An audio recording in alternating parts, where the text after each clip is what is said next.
Oh, mercy! You are listening to the SurgeCast on whatever podcasting network you download this stuff on. A part of the Hockey Podcast Network. Canes fans, you're listening to SurgeCast, the second best podcast out there. Follow us on TikTok, X, Instagram, Facebook, and YouTube. Now, let's get into the episode.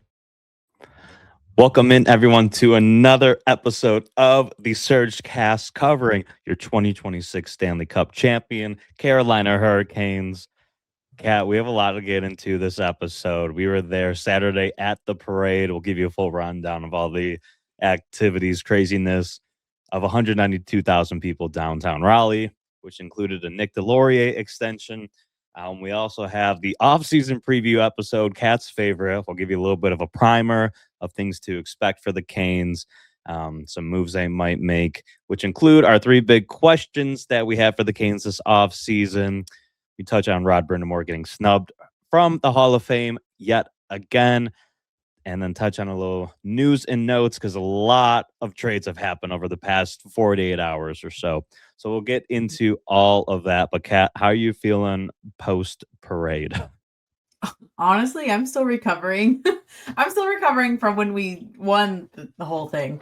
But yeah, the parade was everything and anything expected and beyond expected, honestly. Even the players were shocked at how the turnout. I think Raleigh was shocked at the turnout, and that didn't even count. There were so many people that couldn't even make it. So I think it has very much cemented the fact that Raleigh is a hockey city and North Carolina is a hockey state for sure. Yeah, the original estimate prior to the parade was that about 100,000 fans would make it downtown. The report today, 192,000 people made it downtown for the parade. And the parade itself, all kinds of fun things. Eric Tulsky was in a Ferrari. Rod was flexing in a truck. The boys, not shockingly, tarps off. Full tarps off on the buses. A truly amazing day. And then you make it to the rally. It felt like everyone had a moment at the rally. Like everyone did their part. Whether Rod's shirt was getting ripped off, Ghost had his funnel the whole time. That part wasn't talked about enough. I know you constantly pointed out to me. That was amazing. Eric Tulsky making digs at other general managers that he's good at his job and others aren't. We had D'Lo's contract extension, which we'll get into a little bit further. Svetch's shirt got ripped. Felt like everyone's shirt got ripped off there. The Jordan Stahl chant, and then Jordan Martinook leading the way in what felt like everything that entire time. Just an unbelievable day for the Carolina Hurricanes Stanley Cup celebration. You had fans that were either they were lined up on the streets, they were climbing telephone poles, they were perched in parking decks, they were up in the church tower ringing the bell. It was just nonstop. Tarps off were everywhere. There were squirt guns, but you got to see not just the Canes, but yeah, you got to see Tulsky, you got to see Trip Tracy. My dad ran out and gave him a handshake and said he was his new best friend. My dad was living his best life. He was truly a child again that day. But it showed how many generations were being affected by this monumental win. And you just got to see everyone's character. Everyone knew Martinook was going to go full show. We got a Mr. Svechnikov. But you got to see other guys where they've just been so focused and so just you can tell that this is just a weight lifted off of them. Like you get Aho up there doing the Saul chant. Ghost is up there wearing a wig and jorts. Stankoven has fully embraced his life here. And it was so great just to see everyone just fully relax and celebrating what they had accomplished. Like they could see that everyone was so behind them. Like they felt it throughout playoffs, but just to experience that win with your fans, it just feels like such a team effort and such a family affair. I do think one of my favorite parts is Mini Stahl going tarps off, just ready to really fully enjoy the moment with his dad.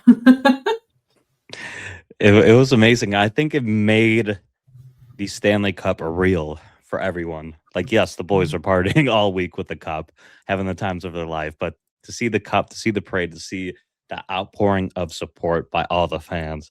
This was truly the realization of the Carolina Hurricanes won the Stanley Cup.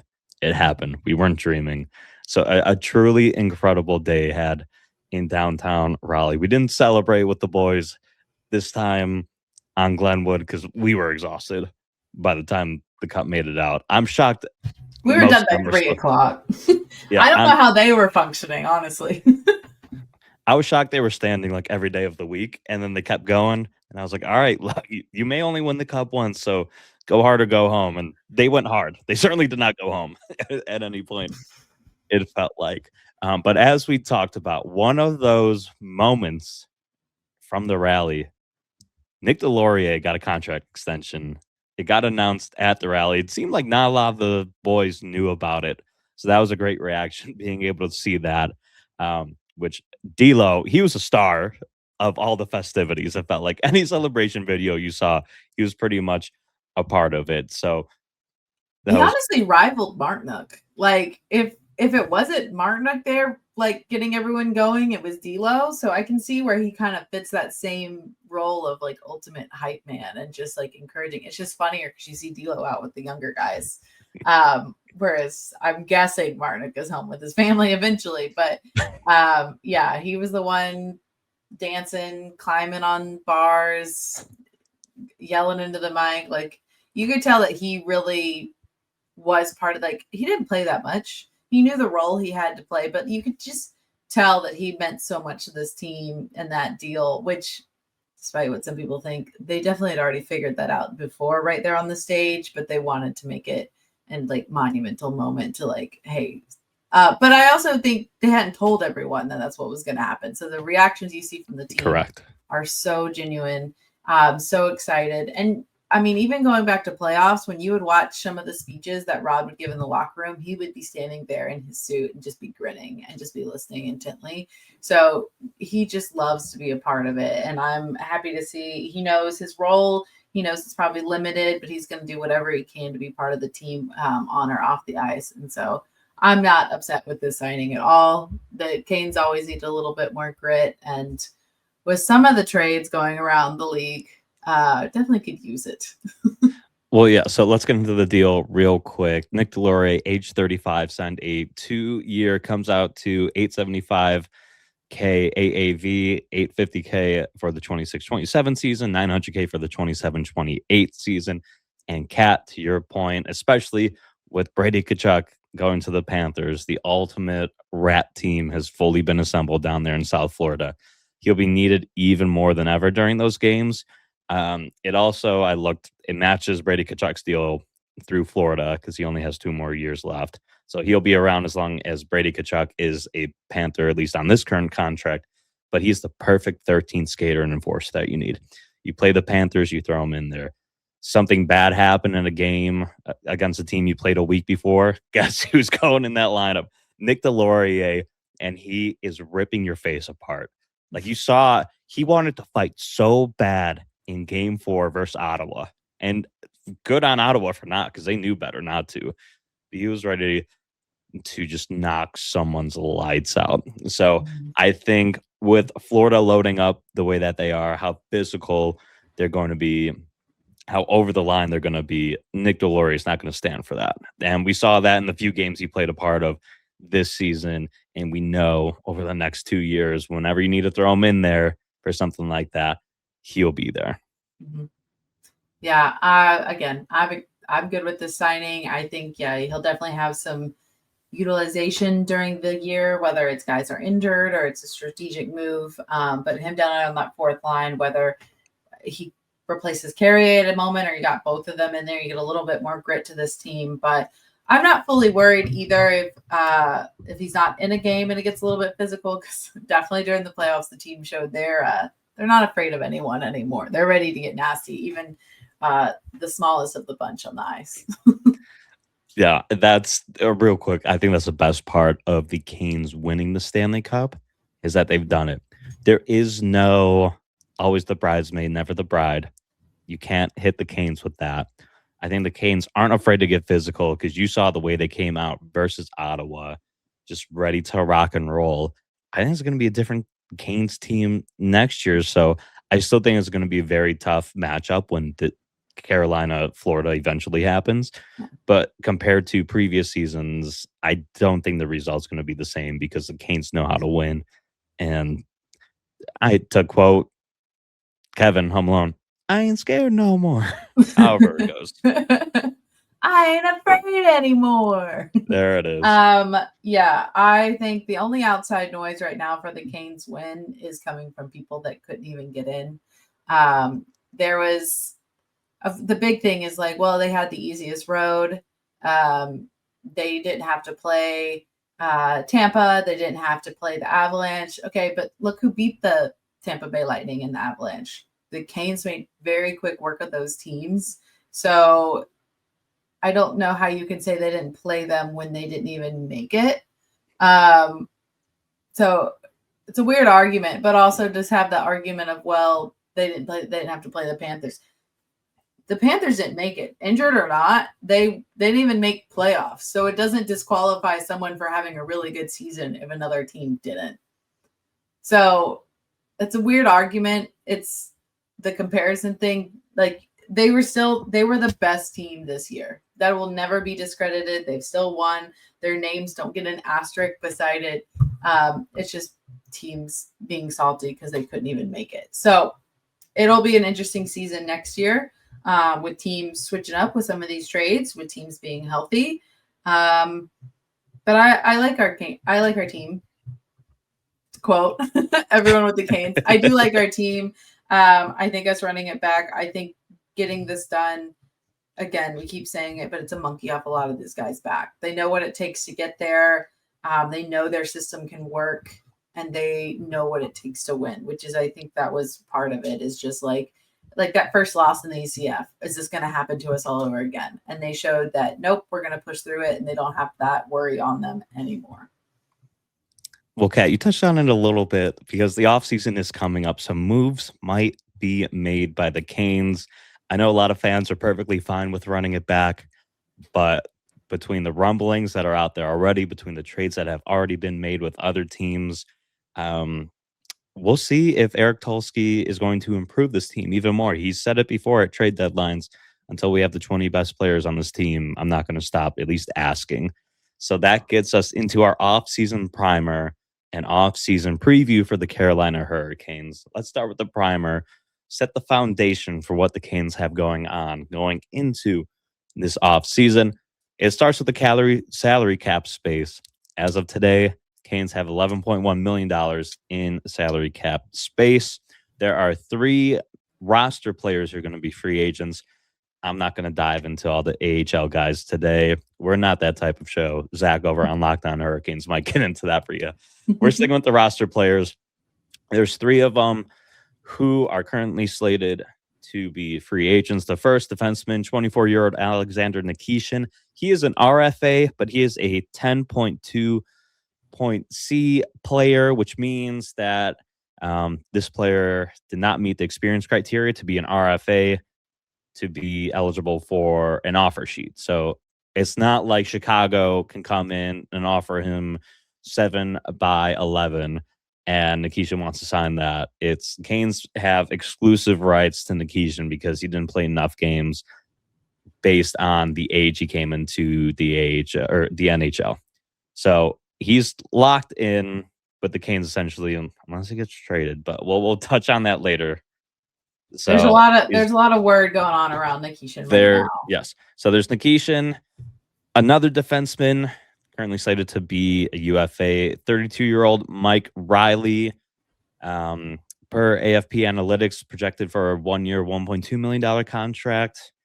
And then for goaltending, 36-year-old Frederick Anderson. If he does come back to play, he's currently projected from AFP Analytics for only a 1-year by $2.8 million deal. Circling back to Nikishin's projected contracts, if he signs a long-term for 6 years, it's projected at $6.4 million. For a short-term deal, it is 2 years by $3.7 million. So just some rough ballparks of where guys may sign for. But that leads us into 3 big questions for the Carolina Hurricanes offseason, starting with how many of the Canes' pending free agents those 3 roster players will remain on the team next season. I was going to say originally sign, but based on the Nikishin rumors, I had to ask will remain on the team. So, Kat, how many of those 3 are going to remain with the Carolina Hurricanes to start the 26-27 season? I think at least one, and I'm going to say it's Nikishin. I don't think Mike Riley or Freddie's come back. I think Riley either we look for another defense, like 7th defenseman. Again, we've talked about we have an excess with guys down in the AHL. I think with the extension for D'Lo, but you don't really see that right away for Mike Riley, that I think we're going to move on. And I don't think Freddie's coming back with Piotr and Bussy. I don't think he's coming back. I don't even know if he's going to hit the market or if he's going to retire, honestly. It kind of depends how he feels. Again, he ended the season a little bit on an injury and with the sad news of his previous agent. So I'm not really seeing the mindset that he's in going back to playing. I don't think it's going to be with the Canes if he does. So I'm going to say those 2 are not going to be back with the Canes. Nikishin, I think the plan is to keep him unless you find something really good to trade him for. His name is everywhere right now. That lots of rumored sources have said there has been some big talks about some packages with Nikishin as part of it. I do think, and I think we touched on this a little last episode, you're going to have kind of dangle something pretty nice for the Canes to put him in a deal. They didn't want to give up on him before he even came over to the NHL. They didn't want to package him for any deals. Did he struggle this season a little bit? Yeah. There's a lot of new defenders trying to figure out the system. This was his first full year figuring out the system. So I'm going to give him grace on that he got a concussion. We can see how that injuries kind of brought guys learning and kind of growing into the team. I don't think it was his best year, but he has so much upside and there's so many tools to him that I think you either utilize him for a really, really good deal, a trade. You have to get like some sort of quote unquote superstar in that. We're not going to make whatever crazy deal Chicago and Buffalo just made.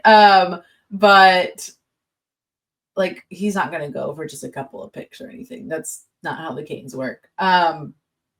But I don't think he's as safe as we initially would ever think he was. But I do think like the Canes again, I said it before, they're not in a desperate state like a lot of other teams are. They're like, we can stay as we are, but we could also do more. So, but it's more on like, you have to offer me what I want for me to even like see what I want to do. It's not like I have to do this. I'm under a lot of pressure. It's what do you have to offer me? Maybe I'll consider it.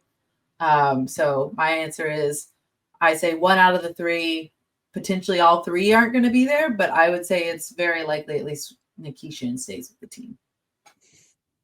Yeah, if Nikishin stays, he's going to be great. And like just the joy he seems to bring, obviously just fetching Piotr, but the whole locker room, again, dapped him up. It's like he was spraying the crowd, like a great dude and the highest of futures for him. I don't disagree with that by any means. Like if he stays and we extend him, whether it's a bridge deal, long-term deal, I'm going to be extremely happy with that. I am thinking of all these things through what Eric Tulsky is going to do, and Eric Tulsky takes commands from Tom Dundon, and based on how Tom Dundon's interview went with Spit and Chicklets, he is shooting for the stars at every single moment of every single day. So for that, I think he does get packaged, but it is for that superstar. It's not, to your point, like the 3rd overall pick, and that's it. It's going to be for some extreme difference maker, which Tulsky talked about. Like, I'm not going to, at the trade deadline, someone wanted a guy off the team for a player. I'm like, I'm not going player for player. Like, it would have to be a true superstar. And I think whatever rumors are out there, it would be for a true superstar. So I'm saying none of those guys come back. But the beautiful part, even if that does happen, you still have your 5 of the 6 starting defensemen. And we saw this year, it's crazy to think about at the beginning of the year, but throughout the injuries of this season, you saw Nystrom and Legault are capable to come up and fill that sixth defenseman position, I think either of them would be fine filling in. You have all 13 forwards, Nick Delorier included. And even if Freddie doesn't come back, you at least have Freddie and Piotr for next year as is. So you're really set up fine for how the team currently is set up. But that leads us to the second big question for the Carolina Hurricanes. Will the Canes go big fish hunting, whether via trade, via free agency? What is Eric Tulsky cooking? Now, let me just lay out some of the assets the Canes have. We talked about the $11.1 million in salary cap space. In terms of draft capital, 2026, they have a first, a fourth, 2 sixths. 2027, they have a first, second, 2 thirds, and the 4th through 7th round picks. 2028, they have the 2 firsts from the Mikko trade to Dallas, as well as their full number 2 second round pick to the 7th round pick, which might lead us to some potential targets. UFAs, I really don't think there's anyone out there that the Canes are just going to loosely sign. I think everything is either going to come from an offer sheet or just a straight up trade. Some potential RFAs that have either floated around there. I like the idea of, because the Canes are one of 11 teams that can offer any RFA a contract at any salary because they have the picks beginning in 2027 to offer as compensation. So some 5 RFAs I could see Tulsky at least looking at. I don't know if he'll fully offer sheet, but Jason Robertson, Connor Bedard, Adam Fantilli, Leo Carlson. I should have checked this name before.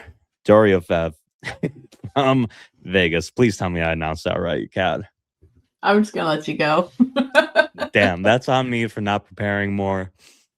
That's what happens when you're in front of the mic. But Pavel, forward from Vegas, some potential RFAs. Again, I don't know if Tulsky would trade before, get those rights, or if they would go ahead and just offer sheet someone. Potential targets via trade who aren't RFAs that have been floating out there for the Hurricanes. You have in net goalie Connor Hellebuck, 33 years old. He's got 5 years, $8.5 million AAV remaining on his contract. Austin Matthews hasn't been talked about as much, but if Nikishin's being involved in conversations, I could see it being an Austin Matthews level player. He's 28 years old, has 2 years, $13.2 million AAV remaining. That definitely sticker shocked me for what his contract is worth. He would also be a UFA at the end of the 2027-28 season at age 30. So you might not even have to look to trade for him now, because you'll have, as of this recording, potentially $50 million in cap space leading up to that season. So who knows? Dylan Larkin out of Detroit, currently 29 years old. Has 5 years and $8.7 million AAV remaining on his contract. His name's swirled around as well. It seems like the Canes are always connected to forward Elias Pettersson, 27 years old. Always. Peterson or Pettersson? Yeah. No, it's not. I'm not. Oh, okay. I thought you were laughing at me. Yes. No, I'm just laughing because we're always connected to him.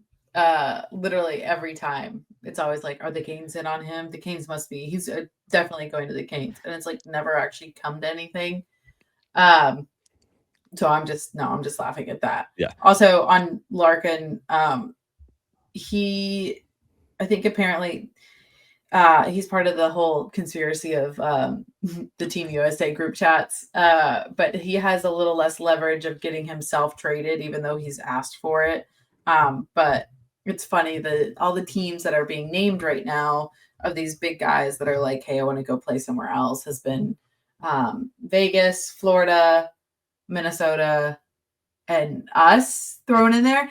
And so it's really funny because let's go Canes. Let's go Canes. But it's really funny because there's such a difference in like, so people are grouping us and then everyone's like, oh, these guys are all jumping ship to go play for these big superstars, like with the big superstars on these teams. And it's like, wait a minute. We're known as the team that doesn't have any superstars. What are you talking about? And so it's like, yeah, there's reasons to go play for these teams. Also, the big conspiracy thing of like the tax exempt states are getting the big names because they're getting paid more. So you've got all that swirling around. One, that doesn't apply to Carolina either. We don't have quote unquote superstars. So like if you're looking at these other teams and you're comparing them, Dallas. I think Dallas is also thrown in there too.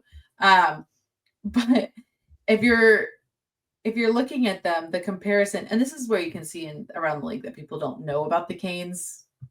They're just throwing us in there because we just won.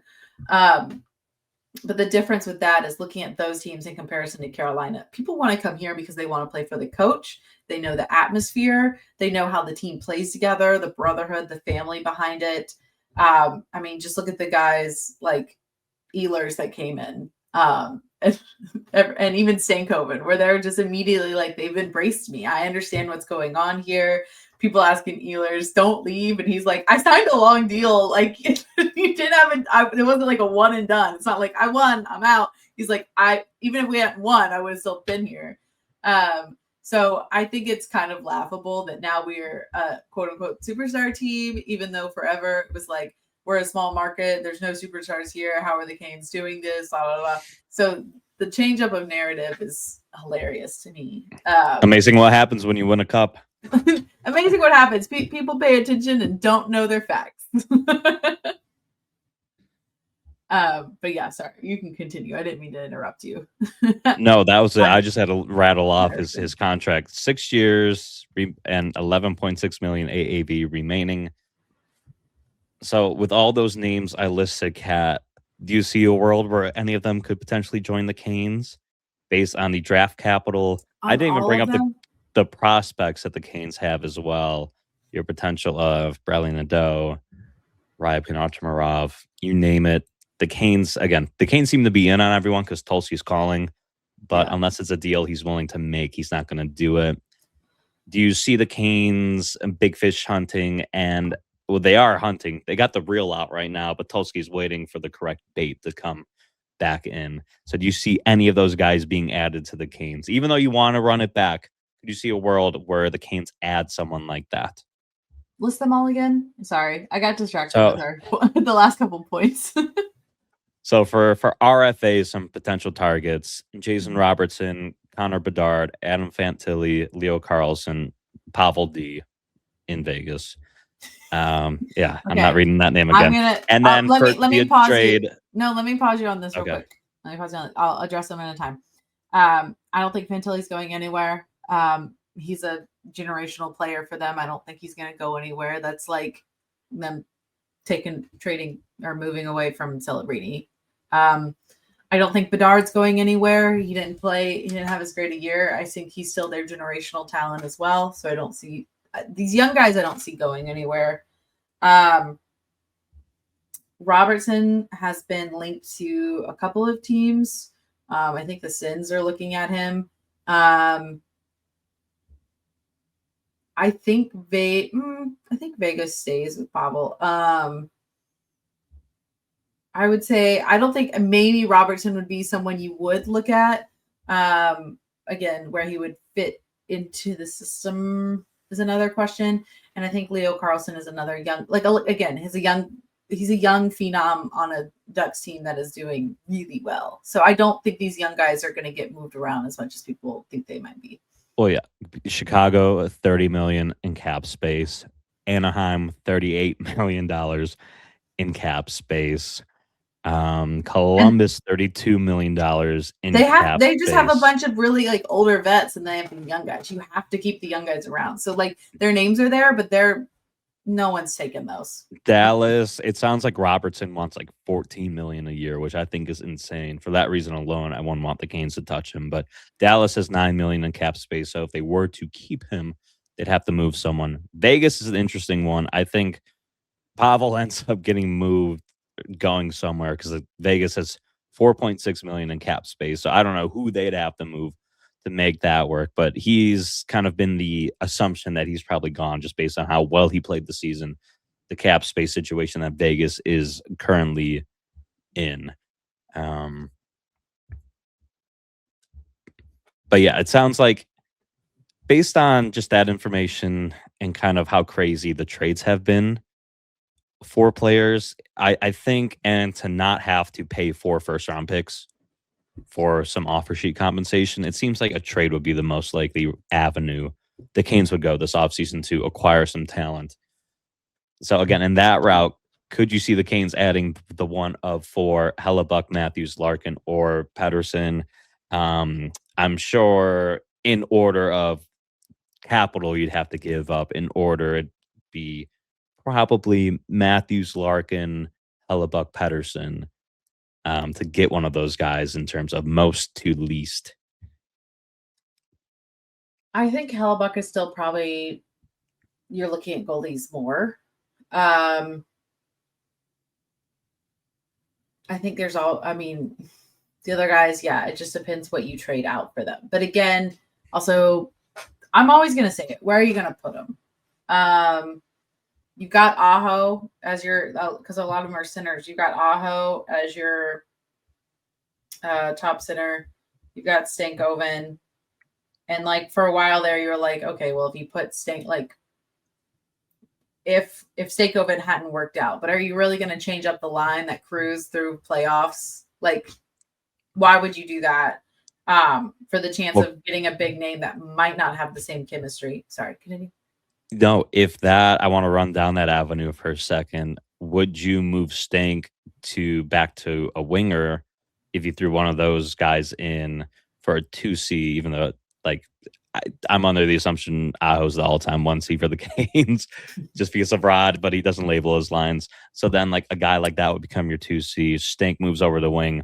Halsey probably moves back to 4th line where he started a little bit to begin the year. But again, to your point, the issue is Will Carrier also sitting with Delorier? Does that soften your team at all? It's a great problem to have, but it's like a problem of like, where does this extra mysterious superstar, especially a forward, fit into this lineup? Well, it's just like, again, the conversation at the beginning of last year was like, we don't have a 2C. We didn't fill it with a big name. Like, that's going to be where we struggle again. Your 2C won you games, multiple games in playoffs. Like, he might not be our superstar quality of like Matthews or anyone, but like Stankoven did his job. He did exactly what we wanted from our 2C. He got the puck to his wingers. He got them going. Like they were both, there was scoring galore on that second line. I just don't see breaking them up. And especially if it took Rod so long to break up that first line that should have been getting hot and then it was struggling. And he didn't break them up for a while. I was like, why would you try to alter the second line after what chemistry they got last season? Like that was their first season together. And by the end they were cooking. So I just don't see the need for it right now. Like you can always get better, but you can also break something that's not broken. We've seen, I always hate to bring it up, we've seen superstars. We've seen Rantanen, like guys like Rantanen come in and break a system. So like there can be really good guys, but they don't fit the system that they go to. You can see it around the league. It's not just with the Canes, but the Canes have a really hard system. So yeah, it just depends. It's always my question is I'm like, okay, I could be on board. Where would you put them? That's always my question. Because again, our centers they've been locked up for so long. There's been such a backup in that position. And when we weren't doing as well in it, I would be like, yeah, maybe we should like fill that with someone doing more. But when there's a backup and they're performing well, like you're not going to move Aho out of that position. Stankoven has proved like he's earned his spot. You're not moving Stahl. And then what? You're going to get one of these big names and put him down there in the 4th? No. So like the 4th is the most like, okay, this could be changed out, but you're not going to do that with one of these big names. So I still say I think we're looking, if we look at people, it'll be more for goalies. Yes. To me, that's where I'm sticking with. To me, Connor Hellebuck is the big fish that fits perfectly. I would love a 1B, 1A, 1B with him and Bussy. Now, where does that leave Cooch? It leaves him in Winnipeg as a part of this deal. We talked at the beginning of this year of what do we expect from Piotr. We wanted him before Bussy popped off. We wanted him to take over as the primary goalie, but he got injured again. And it seemed like either Piotr historically would go down or Freddie would go down. And both of them can't stay healthy. And I think that just prohibited Piotr from reaching his potential here. And I just think that experiment is kind of over if like you're ready to move on. Like it's the perfect time. He has 1 year left on his deal. I just like, even if you go Bussy and Piotr next year, if Piotr goes down, you still need a third goalie again, because it's almost bound to happen. Why not get you the best goalie? I know the playoff performance hasn't been the best, but the best goaltender in the NHL, Connor Hellebuck, MVP. I mean, he's played well behind the top defensemen. So yes, look how he played in the Olympics, Four Nations, like. And you think about the Canes defense, how he performed from the Canes defense. Like, Winnipeg let him down at times. He should have had a few goals in their playoff series, but like, think of that brick wall back there. And hey, if he needs a break, maybe he's a little bit nicked up. You got Brandon Bussy right behind him, ready to rock and roll. That's a pretty great backup situation. Now, what does Winnipeg want? I don't know. But guess who has a plethora of assets, cap space to fit him? And it makes too much sense for it to not happen. Yeah, he's 33. So like we'll see how he's playing at 38. But man, you get him for those 3 years with Bussy's deal. The next 3 years, man, just seem wide open for the Canes to absolutely dominate. And you think, oh yeah. Well, you think like everyone's like, oh, Florida is their top 9 or like unbeatable. They're gonna be incredible. Oh, not if Connor Hellebuck's back there just catching everything that throws his way. Well, it's also going to be interesting because, I mean, obviously Hellebuck goes to the top of the list because depending on what you can get him for, because Bob's over there asking for like the moon. And so it's like, is Florida going to keep him for that? Can Florida keep him for that? I don't think so. I don't know a lot of teams except maybe some of the younger teams that have a lot of like money to spend. So yeah, I would say I definitely think we'll probably be keeping an eye a little bit more on the goalies. But you know, never know. Tulsky is honestly mastermind.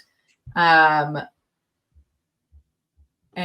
I guess we also need to keep in mind some of the guys that probably aren't going anywhere, but might get an extension here soon. Yes. Well, 5 to be exact. Yeah. Yes, which is crazy to think about too. That we'll see what guys get extended come July 1st. Is again not only talking about how to make the team better long term, who are you keeping? So again, as of July 1st, the Canes will have 5 guys who would be slated to be UFAs in 27-28, but they're eligible for extensions now. That is forward Jordan Staal, forward Jordan Martinook, defenseman Shane Gostisbehere, defenseman Jalen Chatfield, goaltender Pyotr Kochetkov. So the last only big question, one Jalen in the NHL. Sorry, that's so stuck in my head. The third only big question, one Jalen has won the Stanley Cup in the NHL. Hey, there Sorry. you go. You make the remix. Big question number 3: who of that group will get an extension on July 1st, or really before next offseason rolls around? So everyone thought Staal was near the end. All right. Staal played the season like he was nowhere ready to be done. And he's on the high of winning. So he was like, I want another. I don't know if that means how much more he'll want to play. So I think an extension, honestly, I think they will offer things to Staal and Martinook as long as they want to play. I think those two retire as Carolina Hurricanes. I don't think you'll see them leaving the team to another team in their careers. So I don't know if they'll get an extension this year because they both got 1 more year technically. Yes. Yeah. I don't know if you'll see an extension right now or you'll see it based on how the next season starts to go. Because again, everyone's on that high of winning. I would say I'd say Martinook over Staal is definitely a lock-in. I think it's really going to be up to Staal how much longer he wants to play. because again, I think both guys retire as Hurricanes, and I do think Ghost gets an extension. Nikishin is still, like we said, Nikishin's had his struggles. You don't really have, I saw someone say this, you don't really have an heir apparent for running the power play. Both Nikishin and Miller kind of struggled in that role, but Ghost thrives. I think you're losing a lot if you don't keep Ghost around. He's also, looking at all the celebrations and the way the bench and when he's mic'd up, he is also very much a leadership guy like Martinook. He's not, maybe we don't see as much like we see with Martinook, but we saw a glimpse of it definitely at the parade with his little outfit that he had going on. But I see Ghost getting, you keep Ghost. The 2 question marks are for me are probably Kochetkov and Chatty. Chatty, I could see us extending him because we do love him. We love how he plays. But he could get more elsewhere. He definitely could get more elsewhere. And again, it isn't like we talked about a little bit earlier. I think Kochetkov is a little bit also of a question mark of, yeah, you could run them in tandem, but also if you're looking at other goalies, what are you going to do with him? That's my opinion. Stahl and Marty, yes, / Hurricanes for life. Ghost, yes. Chatty is a maybe. Kochetkov is a maybe. Yeah, in order, I think Stahl hangs him up next year. I know he didn't say he wants to retire after this one. I could see it maybe happening if he has a down year. But we'll see. To your point, I fully agree. They're going to retire Hurricanes. No question about that. Martinook, I definitely think he gets an extension. He will only be 34 by the time next season ends. First line Martinook lives on, baby. So yeah, I can see a few more years left for Marty here. Ghost, I think you said it perfectly, especially with the potential of Nikishin getting shipped out if the Canes do in fact trade him. You definitely need someone to run the power play, and just the way he played. Definitely think Ghost gets extended here. Chatty, I think he's gone. Just again, with the way Nystrom, Legault have played, they showed they're very competent. So if he did want to get paid more or something, he'd have that opportunity elsewhere. Again, he was a little bit in between the playoffs. I feel like all of our defensemen were. So he'd have to have a really huge season next year and give me that vote of confidence. Otherwise, I think Tulsky would be ready to replace him with one of those 2 guys.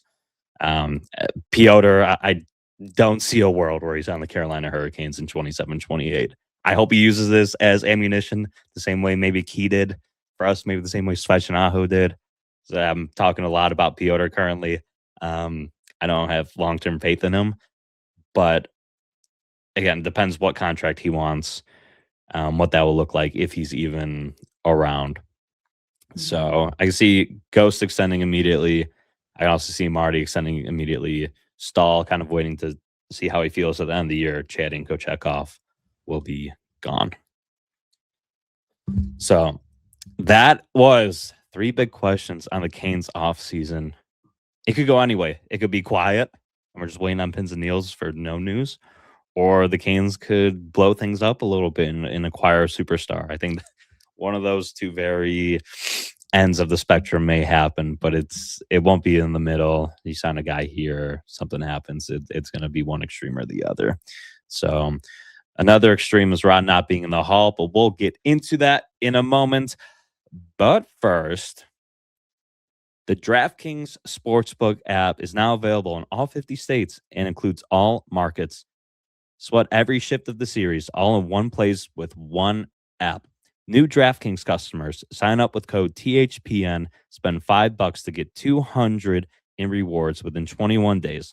That's code THPN in partnership with DraftKings. The crown is yours. All right.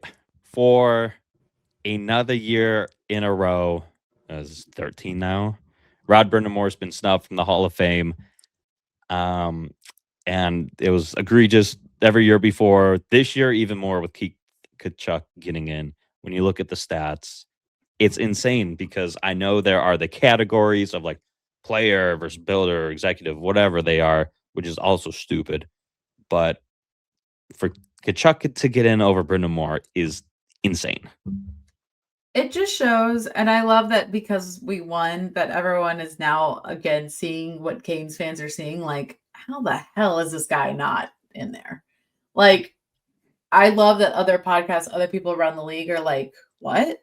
Like, what else does he have to do? If you're letting in these people compared to him, like, if you hadn't already put him in as a player, and now he's done this as a coach, and if you're going to combine like them or keep them separately, like, how is he not in there? And so I love that everyone is seeing why we're so mad all the time. It's not just bias. It's like legit. Like Ron Francis definitely has something against us at this point. I think there's a little love lost between Canes fans and him right now because it's like, why?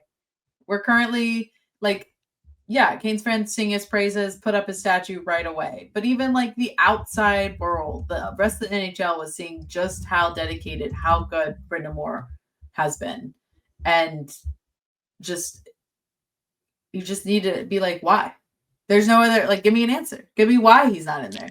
Give me a reason of why some of them, the players wise, yeah, I'm like, okay. Some of them, they just became eligible to be in it and Rod's still not in it, which I'm like, fair that they're in it. But why did they make it before him? I mean, at this point, I'm like, did we put Keith in there because he has 2 NHL sons that are like the USA heirs or something? Like, what's happening? Why did he get in there before Rod? Sorry. But this man didn't even win these things that Rod has won. If we're doing it on some points and stats alone, that's even crazier. Sorry. I could keep going. I could rant. The Lenny is closed for 8 weeks. So, if they happen to hit the number 10 jersey, tear it down, it falls down, you can blame the construction crew.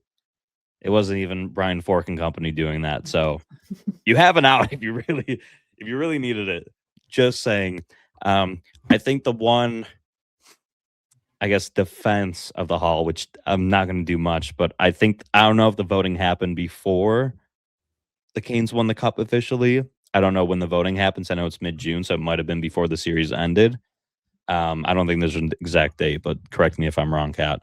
So that would be the only reason I think he didn't get in now is because the voting occurred before the Canes won the Cup. You should still be in anyways. Again, to your point, you bring up the stats. What are we doing? But I think if he's not in 2027, there is a major issue with the system at hand for the Hall of Fame voting. So the nominations have to be officially nominated in writing by members of the selection committee by April 15th each year. But the voting and the announcement is the committee meets and announces the new class on a Monday in late June. Yeah, exactly. So before the Stanley Cup ended. So that's why. Voting and selection happened in June. The actual, yeah. But still. He should be in regardless. That's why I think 2027 is the true pinpoint. If he's not in 2027, then there has to be some type of change. Okay. So that's my only rebuttal to him not being in. Also, just for everyone to know, in case you weren't aware of this, the basis of the selection of the candidates for a player, the attributes they look at is playing ability, sense of fair play, character, and contributions to his team or teams and to the game of hockey in general. If you're going to put it as the builder category, the attributes are coaching in a significant off-ice role, sense of fair play, character, and contributions to his organization and to the game of hockey in general. He literally checks both boxes. It is kind of dumb. You have to separate them into those where it's like he gets one or the other. But it's crazy that he has not been yet. I mean, I guess you have high hopes for next year if you're like, hey, they already decided this before it ended. But again, even before this win, for Keith Tkachuk to get in before Rod Brind'Amour, it's wild. Very. If you look across the league, like everyone's like, yeah, all the other ones I understand, and then they see that name and they're like, Okay, but it's not at this point. It's not a Canes fans bias. Sorry, not sorry. It's not our bias. It is clear across the league. Everyone's like something's wrong. But yeah. He won't get in this year. I have more. I could say more and more, but let's move on. I'll rant again about it next year. Yeah, so we'll get ahead, finish off here with some news and notes, starting with the potential for another expansion team coming to the NHL. This time they are eyeing Texas. Either Austin or Houston are the leaders for another expansion team. Kat, is there enough talent in the NHL to field another expansion team? What are our thoughts on this? I mean, you've seen how much we've had backed up in the AHL. I think so. I just feel like we just did it. So I'm not a big fan of it. I just feel like we just did it. Like we did Seattle, no, Utah. Utah was one we just did. And to be fair, that was like they moved. No, I know, they but like relocated. that was our No, that's not the same as an expansion draft. Listen. Yes, Utah is the new baby, but before that, yes, we just did Seattle. So I feel like we just did it. I also don't want to go through the process of having to safety mark players on our team when I feel like our team is great the way it is. Yes, it's always good for expansion, but I don't know. I feel like we just did it. It just feels so soon to me.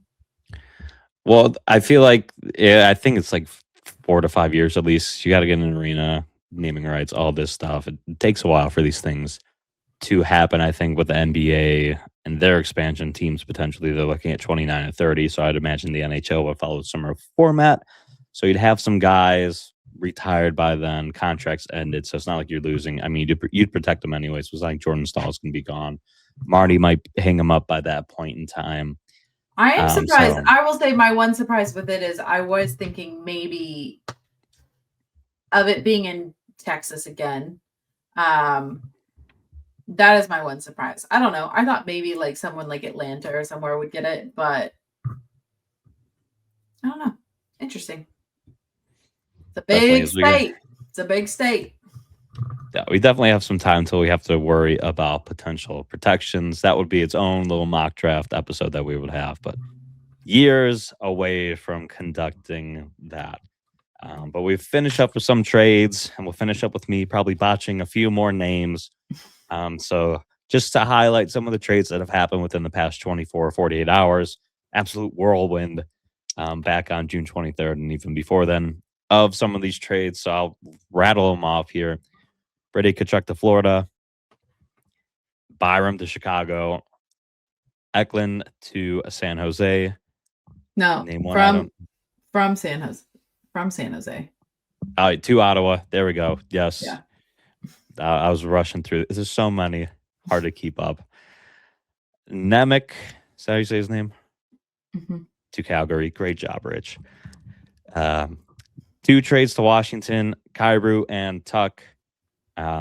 So with some of these trades, does anything stand out to you? Any cause for concerns for the Canes really kind of narrowing in on the Tkachuk to Florida trades and the 2 acquisitions that Washington made? Do either concern you? Do they think that they pose a threat for the Canes winning the East next season? I think the Tkachuk one is probably the big one that people are looking at, because it is going to probably be Canes versus Panthers, the big clash. So I think that's one to look at, but also it's fine. I'm fine with our team handling that. We handled Brady by himself. Honestly, when we played the Panthers, Tkachuk, and he was hurt most of this last season, but his brother doesn't do a lot more. Some of the other Panthers players that are really the heavy hitters. I am really interested with Tuck coming over to the Capitals. Tuck is a pretty good player. Pretty good. He's a really good player. And for a while I was like, oh, it could be nice if he came over to the Canes. It's going to be interesting seeing him in a different sweater. So that one is definitely interesting. It's interesting that the Capitals it's also an older player. So moving around an older player is also interesting since they've already got older players across their roster. Nothing is immediately stepping out to me as like, oh no, the Canes need to be worried. Those are some interesting trades happening. We also just had one. I'm sure you probably were going to get to this, but it's not. I wasn't on the level of these, but yeah, I know what you're going to say. Colorado has traded Drury to Nashville. Jack Drury's going to have the time of his life in Nashville. Based on what I've heard about him partying, great dude. He is going to live it up on Broadway. Honestly, and for any Canes fans that freaked out a little bit when they saw that, because if you just scan it, it was they traded Nashville had a player called Svechnikov. For a minute, if you just glance at it and it looks like it says Svechnikov, it's a little freaky.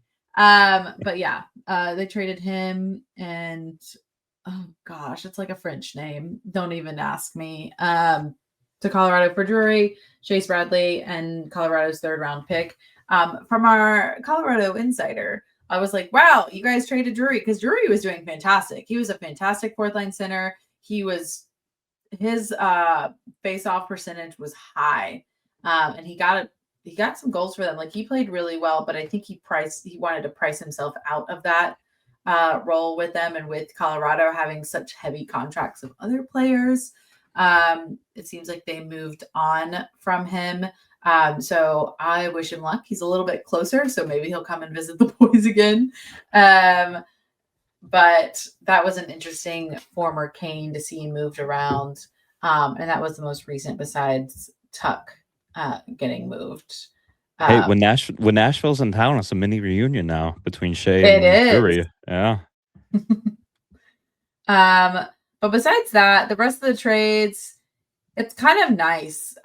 Canes fans aren't freaking out. No one's really like, it's like, okay, these other teams feel like they need to really switch it up based on their playoff performance. But again, the Canes don't really have that desperation to them. They don't have that, we got to go swing for the fences at this point. It's if something really good comes along, yeah, we've got the assets. We'll see what we want to give up for it. But none of these trades are really concerning to me. But if you do want to look at something that the Canes have done recently, it's not on a NHL level, but we did sign defenseman Valimaki, my bad, to a 1-year contract with the Wolves. So I think a lot of people are excited about that. I thought we weren't doing Wolves. Well, I was just saying that was the most recent one, and that just happened. So I'm bringing it up because we do have some Wolves fans in here. I mean, if we talk about Nadeau and all them all the time, we got to talk about their recent. Also, really big congrats to them. Feel bad they fell short in their Calder Cup, but that is so admirable for their run, especially where they ended up last season. But you feel for all the guys that we had called up with Nystrom, Cal, Nadeau, Foose. Like they get to see that taste of where they can get to and how much like higher end. And you know them having their taste of being on the ice with their Stanley Cup champions, knowing that there's so much more they can reach to, but then they also played to the caliber with those guys. As I'm sure that just gives them encouragement for next seasons. Excited when we get those guys to come and play some more. I do maintain that if Jarvis has to do any sort of surgery, Nadeau was probably going to be their first idea of bringing up. So it'd be nice if we see him up again.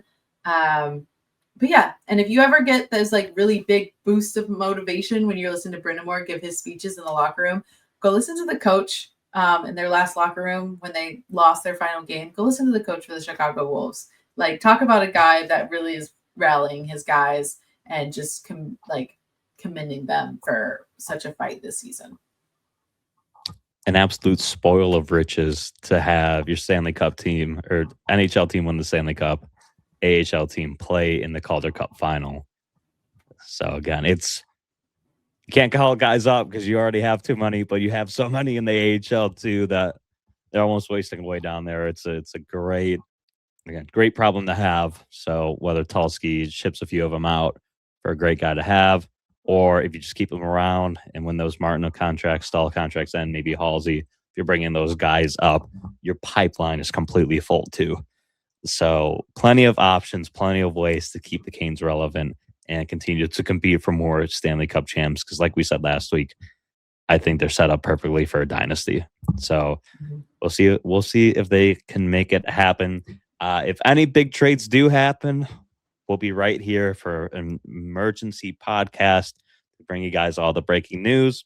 If nothing happens, we'll be back on July 1st, talk about some of the signings going on, some more rumblings from the Canes.